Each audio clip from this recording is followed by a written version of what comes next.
was born and raised in a Muslim family. My parents are very devout Muslims. I spent the first 19 years of my life being around them, and we were encouraged to practice Islam. So like most of kids my own age, I tried to do the prayers, to learn all the phrases in Arabic. We studied the Quran for 3 years of high school. We were taught to revere God, Allah, and we grew up believing that there was only one God, and He is the Creator. You get to heaven by your good deeds. However, you don't know how much good deeds you have to do to get there. You're constantly questioning what's going to happen when you get to the other side. But as a young man, I wasn't so much concerned about heaven and hell at the time, because young people don't think about dying very much. However, you do think about this God who we're raised to feel that if you're happy, He will sure find you and make you unhappy.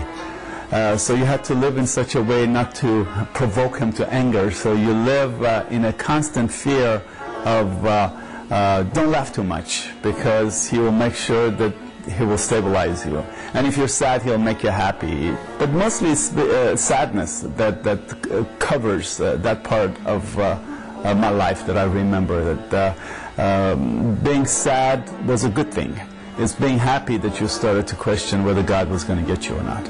Although it's unusual for a Muslim to pray directly to God, I would ask Him every night to make me angrier, and that helped me not to ever smile or laugh. Muslim families are very close-knit. Leaving your family is not an easy thing to do. So when I had to leave my family to go to school, that period of my life became the hardest time of my life. Education brings honor. The higher your education, the more honorable you are. And that's why majority of Muslim families have their kids in college, or they're insisting that they'll go to college. You have to have a degree pasted on the wall somewhere. I wanted to become an engineer. So when I left my parents, I went to college, and I wasn't doing well.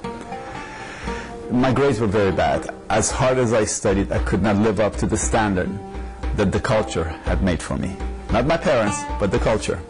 My poor parents really didn't care as long as I was happy, but I had put that upon myself. And the first 2 years being away from them was very, very hard time, to the point that because we come from shame-based culture, anything that creates shame needs to be removed so the honor can be restored. That's why you see parents killing their own children who have done something wrong, because they've brought dishonor on the family, so now they have to restore it by removing that which has created the dishonor. I was creating a dishonor for my family with my bad grades, and I hated myself, and I wanted to kill myself. I came to the point of the thought of dying was the most soothing thought I had. Very depressed and suicidal. I was too chicken to put a gun to my head or do something crazy, but if someone was to do that for me, I would have been very happy. Right around this time, I ran into a group of people who were very much different than everyone else I had met up to that point of my life. There are two things I always wanted: peace and joy. It wasn't so much the lifestyle was very radical than everyone else, but it was something that would emanate, that would just come out of them. And when I asked them, when I approached them, why is it that you're different than the rest of the people that I know? They said, it's because we've decided to follow Jesus Christ. Well, that was a very offensive answer to me, because as a Muslim, how can a second-class prophet give you that peace of joy when my last religion and Allah and the Quran and Muhammad cannot give me that peace? So I began to argue with them. But they never argued back with me. What they did instead, they loved me. They didn't know much about my background, so they allowed me to hang around with them. And I remember, as long as I was with them, I could feel the peace that was among them. But I would go home crying. This went on for a while, and until one of them invited me to their house one night for dinner. I had bought myself a motorcycle by that time, thinking that maybe I'll run into an accident and kill myself, and they wouldn't think that I deliberately did that. So I rode my bike for about 2 hours to get to that place, and when we sat down to eat, the father of the house blessed the food, prayed over the meal. I had never heard people pray. I don't even remember what he prayed, but it was that prayer that touched my heart. So after months of arguing with these people, on the way home, as I'm riding my motorcycle 80, 90 miles an hour, I began to have a conversation with God. Now, which God do you think I was conversing with? Of course, it was Allah. That was the only God I knew. And this is what I said. I said, God, I'm a Muslim, and I'm on the verge of wanting to kill myself. I know nothing about Christianity. I know nothing about Christ. In fact, everything I knew as a Muslim about Jesus was exactly the opposite of what these people believed. He wasn't divine. He never died on the cross. He wasn't the Son of God. So I said, Jesus, if you're really who these people tell me you are, please understand, I know nothing about Christianity. If you're really who these people tell me you are, I will accept you. I wanted him to remove my shame, and good grades would bring me honor. That's what I wanted them to do. I had no idea about Christian theology. I just knew if anyone could get me out of the mess I was in, it would be Jesus. And this was the extent of my prayer and the knowledge I had of him. I find it interesting that I prayed to Allah and Jesus came up. The next day when I went to school and asked a friend, how does one become a Christian? He said, all you need to do is to invite Christ into your heart. I said, I did that yesterday. What else do I need to do? As imperfect as my communication with God was, I believe he met me where I was. Once I decided to follow Jesus, the next step was to learn more about him, which was reading the Bible. So I began to read the Bible. Many of the phrases, many of the stories were strange to me. Nevertheless, I was very much intrigued by who Jesus was. I'm so glad in a way that no one tried to put words in my mouth, no one told me what to do. It was all by the direction of God through Jesus what I was supposed to do next. So I came to the conclusion that I needed to get baptized. So a few months after I had become a believer, I got baptized. As I got to know Jesus, I realized that good grades were not that important anymore. One night as I was lying down on bed, I had just finished about Jesus walking on water. I began to think about my future, and I heard a voice saying, son, don't you think that the man who walks on water can also take care of your grades? So now I had hope. Now I had the peace and the joy that my friends had. Now I knew I could deal with the problems that were facing me.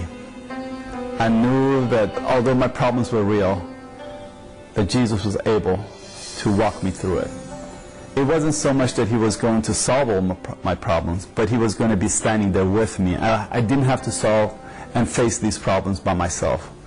I used to have an ulcer, and once I began to follow Christ, gradually, because that power of shame was lifted, because that weight on my back, that yoke was taken away by Jesus, then eventually my stress went away, and the pain of ulcer went away, and God healed me.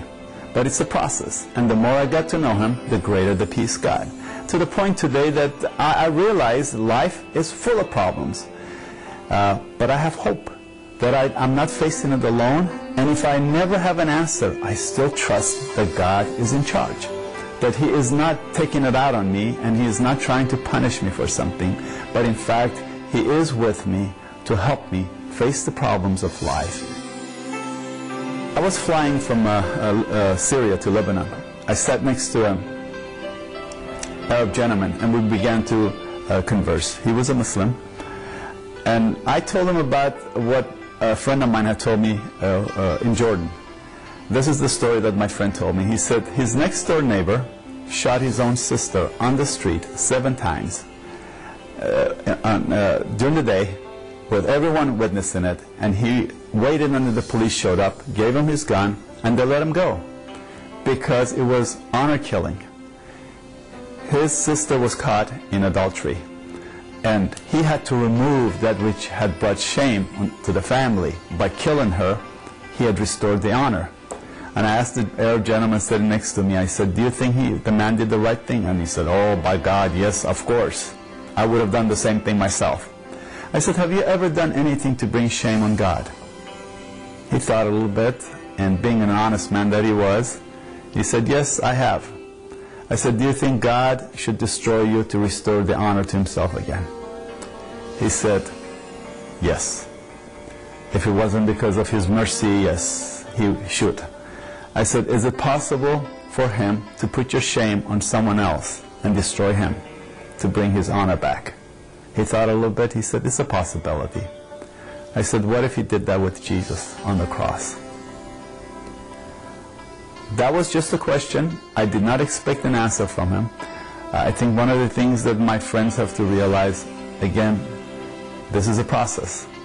What our job is to share the good news of Jesus with people. It is God's job to take that seed and cause it to germinate in their lives. I think my suggestion to my Muslim friends, the same thing. Give Jesus a chance. I would like you to ask yourself, who's going to remove the shame that I'm dealing with in my life? Jesus died on the cross so he can remove you from the place of shame to a position of honor, so that you can have the honor that God would like you to have with him.